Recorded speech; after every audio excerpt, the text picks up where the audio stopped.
Imagine this. You've been dreaming of starting a family, picturing your future filled with the laughter of children.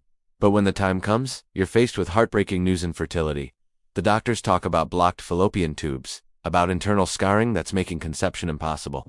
You're confused, trying to pinpoint what could have caused such irreversible damage. You've always been healthy. You've never had any major illnesses. The answer, shockingly, might lie years in your past, in something you barely remember or perhaps never even knew you had. This is the devastating reality for so many who discover their infertility as a direct result of untreated chlamydia. It's a story that unfolds in reverse. It doesn't start with a diagnosis. It ends with one. The final chapter is the discovery of pelvic inflammatory disease, or PID, a severe infection of the reproductive organs.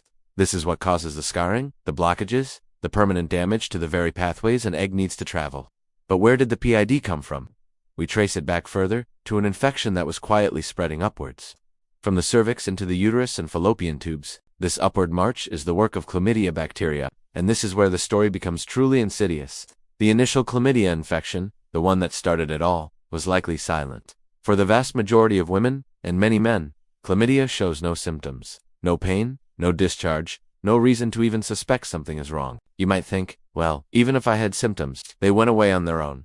This is one of the most dangerous misconceptions. When chlamydia symptoms disappear, it doesn't mean the infection is gone. It means your body's initial immune response has subsided, but the bacteria are still there, silently continuing their destructive work. They are burrowing into tissues, causing low-grade, chronic inflammation. This inflammation is like a slow-burning fire inside your reproductive system. Over months, even years, this fire creates scar tissue. Think of it like a cut on your skin that heals with a scar. The same thing is happening inside you, but on a delicate, microscopic level. This scarring is what eventually leads to the blocked fallopian tubes. The tubes become twisted, narrowed, and sealed off. An egg can no longer pass through to be fertilized, and a fertilized egg can't reach the uterus.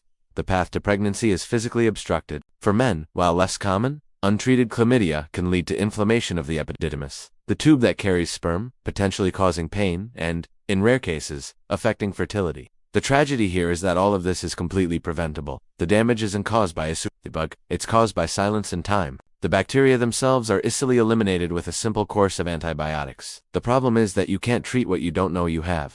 That's why the narrative around STI testing needs to change. Getting tested isn't about panic or shame. It's about protecting your future. It's an act of self-care, as essential as any other health checkup. Regular testing is the only way to catch this silent invader before it has a chance to steal your dreams. It transforms the conversation from one of fear to one of empowerment. You are taking control of your health, preserving your options, and safeguarding your future fertility. If you're sexually active, especially if you have new or multiple partners, make regular testing a non-negotiable part of your routine. Think of it as insurance for the family you might one day want. Don't let a silent, treatable infection make irreversible decisions about your life. Protect your future, starting today. Thanks for watching, and please share this video. It might just change someone's life.